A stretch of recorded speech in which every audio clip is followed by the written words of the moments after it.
We're going to talk about the Filecoin Specification, which has been a project of a couple of months with several goals and several challenges. And I would like to start by talking about the challenges that someone has when we try to update the specification of a project as big as Filecoin. The biggest challenge that we faced was that it is very difficult in those kinds of projects, especially open source projects where there are many collaborators and many external contributors, to keep a single source of truth for everything, for the theory, for the implementation, and for the testing. So our effort was kind of focused around this area of keeping everything in one place so that we can make everyone's life easier. And, you know, the process should be that someone should read the spec first and then go and write the implementation, then test the implementation, and then release the code. So this is the ideal thing, but in order to do that, we need to start from the spec first. This project had two kind of different goals, different directions. One was to build the platform to allow for the teams to discuss protocol design and improvements and, you know, everything that comes around such a big protocol as Filecoin. And on the other hand, to update the content itself. So we had to go through everything that existed there up until the point that we started this project. But because the Filecoin, you know, the development is moving with lightning speed, several parts had run out of date. So we had to go back and review everything and update the existing text. In the middle, we had to go back and forth with several stakeholders, which was the community, was the Filecoin teams, and we had to design, iterate in order to get feedback for all the features that we wanted and those that we're going to present today, but also, of course, the content itself. And, you know, we had to review to verify if something is correct by talking to the teams, by checking the code and updating what was there before. It was a relatively short project over a couple of months, and as I said, it was a kind of trial and error until we reached the point where we are today. So one of the big things we did is that we developed health monitoring dashboards. What this is basically we wanted to help ourselves, first of all, but also the community. We wanted to have a clear view of what is out of date, what is up to date, what is reliable, and what is still a work in progress, because some things are still changing. So if you head over to spec.filecoin.io, you're going to see this dashboard first, which is talking about the spec status, about every single section. You can see on the right-hand side this down here where you have whether it is stable, reliable, work in progress, but you can also see links to the reports, so the audit reports. So many of the parts of Filecoin have been going through audits, either external or internal or whatever. And there we're linking to those reports so that everything can be in one place and is very easy to navigate through. Another thing we did is a similar dashboard, but for the implementation part.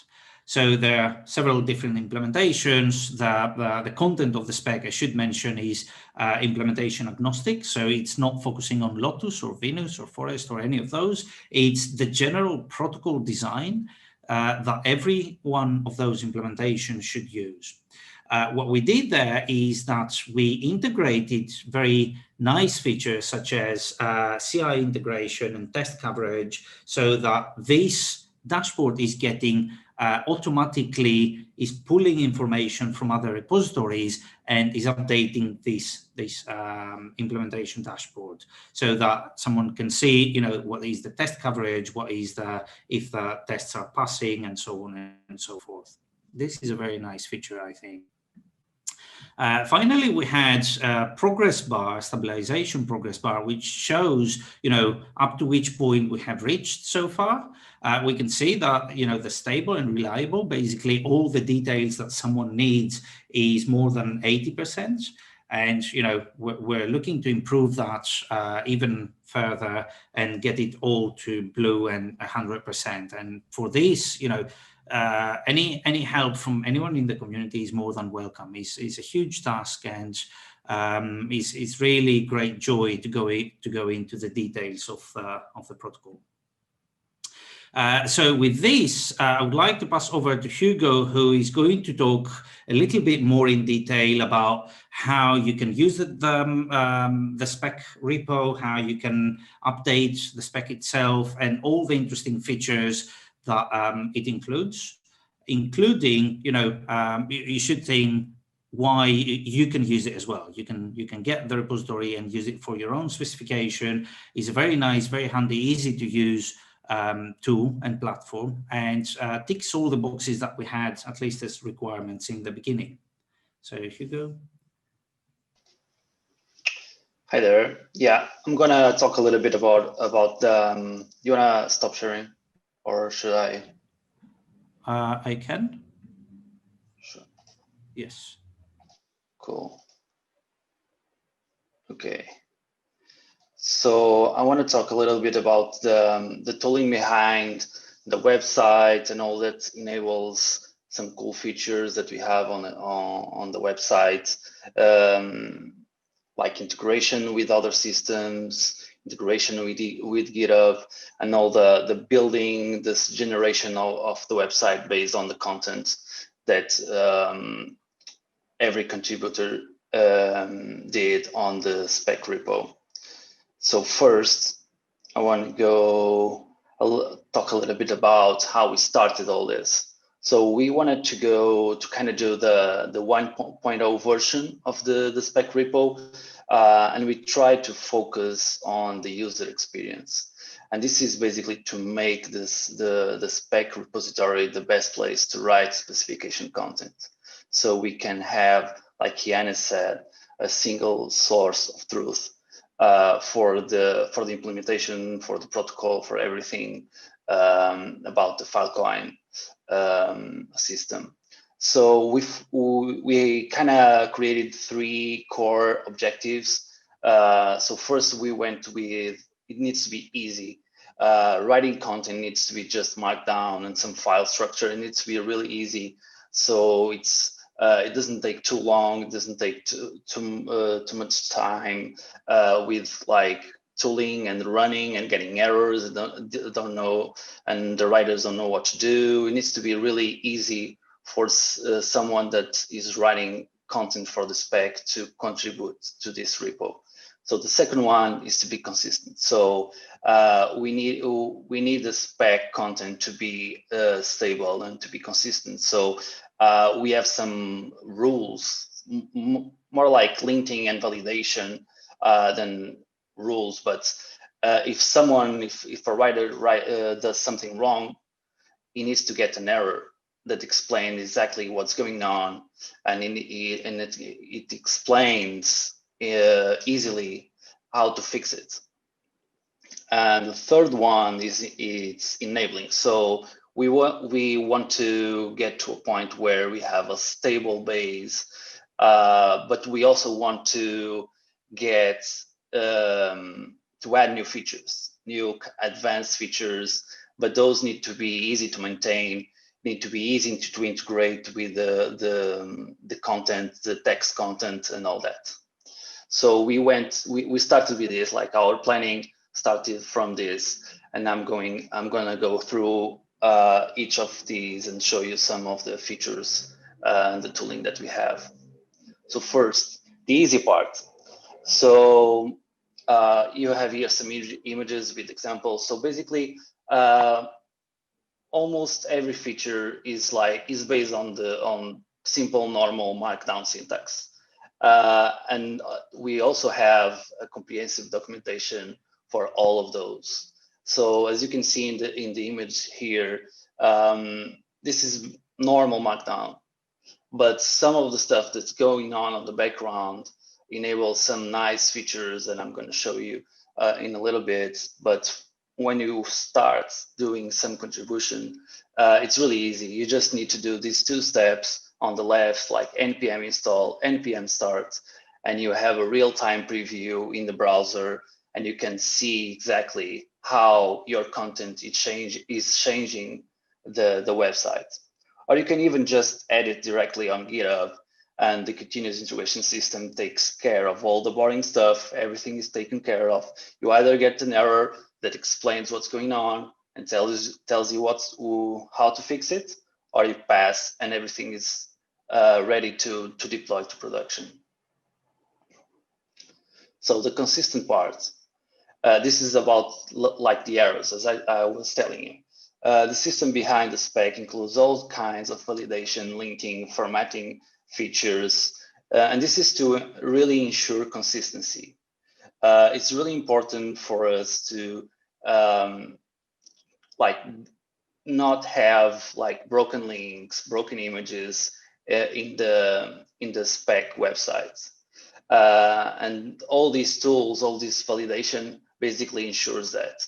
And also enables like an easier review, because the linting, everyone uses the same linting, everyone uses the same formatting, so they can forget about all of that and just focus on the content. And all the boring stuff is handled by the tooling, the CI, and everything else. And the writers can just focus on the content and discussing the content and reviewing the content. So the third is about enabling. So we also wanted, you already saw some of those features like the GitHub integration. We wanted to create some cool advanced features, but they need to be, they need to integrate seamlessly with the content and need to be easy to maintain. So one of those, this one, the first one, I really like this one because it's kind of it's code embeds with symbol lookup and comments extraction. What this does is you can basically import from GitHub directly from a file in a repo, like the example here from the Go data transfer repo. You can import the file, but you don't embed. If you don't need to embed the full file, you can look up for a symbol. So in this example, you're just seeing, you're just embedding the website, the interface itself, and nothing else on the file. And you can, we can even do comments extraction. So if you go to this file, the manager.go, you can see that this interface has exactly this comment here. This even supports like Markdown. So if your code comment uses Markdown syntax, everything will be rendered nicely here. So what this enables is a really cool thing, which is it's easier to keep the spec in sync with the implementations. The developers can even update the spec by changing the code, by changing the code comments, and everything is updated. The spec picks it up, and there's a new deploy, and the website is updated. The second one, you already saw this one. So we can integrate directly with GitHub. We can get the CI values. We can get the code coverage values, and a couple more things. The third one is more about like assets pipeline. So one really important thing to kind of explain how a protocol works is like having a way to process diagrams in different formats. Like we support Mermaid, we support GraphViz, but you don't need to know anything like how to embed these types of diagrams, how to render those types of diagrams in the website. So you just use the normal image syntax and everything is handled automatically. There's a watcher for the files. If you change the file, everything gets processed and you can see in real time the website updated locally if you run the npm start, or you can see it in a PR. Each PR has a preview, so you can see it there also. Everything is nice and easy and automatic. One of the other cool features, it's a really advanced math mode. So we use the KTeX library, and we had at least one of the proofs that had like a big, huge, actually, KTEX content, which uses like basically all of the features that KTEX supports, and we were able to integrate it in the website. Everything gets rendered properly. Everything is clear. You can see no rendering issues. Everything is perfect, and it's easy for the writers that need this syntax to use it. That's the main thing. It needs to be easy to use. So now for the future, as I was telling you about, it's really important to have a good base to build upon and to build new features. So we have a lot of, like, the building blocks are already there. We already have like the building blocks for new features that we want to add to the spec and to the spec website. And some of those are the like integration with the FIPS process. This is really important to add context to the spec sections regarding the FIPS and how they change, how a FIP can change the spec content. We also want to have this in parallel with versioning. So the FIP process will actually mostly drive new versions in the spec. So these two features will go hand to hand, and we want to really have a nice and easy way to integrate this. We'll make use of all the tooling that we did for the GitHub integration and all that, and we will make it really easy, and the spec website will have both the text content plus the whole tooling and the full context of how that content has evolved through time in one place, in one website, and you can see it all. You can navigate it all in a nice and easy way. One other feature that it's really important is also to add more context, and this is about the tests. The ONI team did a great job doing a bunch of tests, test vectors, and all that. Multiple implementations are already using those, and we want to create visibility in the spec website about these test suits and how they run, if they pass, and how they evolve also. And yeah, that's our vision for the future and the new features that we want to add to the spec repo. So yeah, please check out our website and spec.filecoin.io. We also have the repo. You please give us feedback, open issues, find typos, propose new stuff. We'll be there to talk with you and discuss everything with you. And yeah, I think on my end, that's it. Yiannis, do you want to add something? Or should we go to questions? No, not really. Just to say that in this GitHub specs repository, there is a very detailed README where you're going to find everything that you need in order to run the whole thing locally, and all the different commands in order to do all the great stuff that Hugo was just talking about.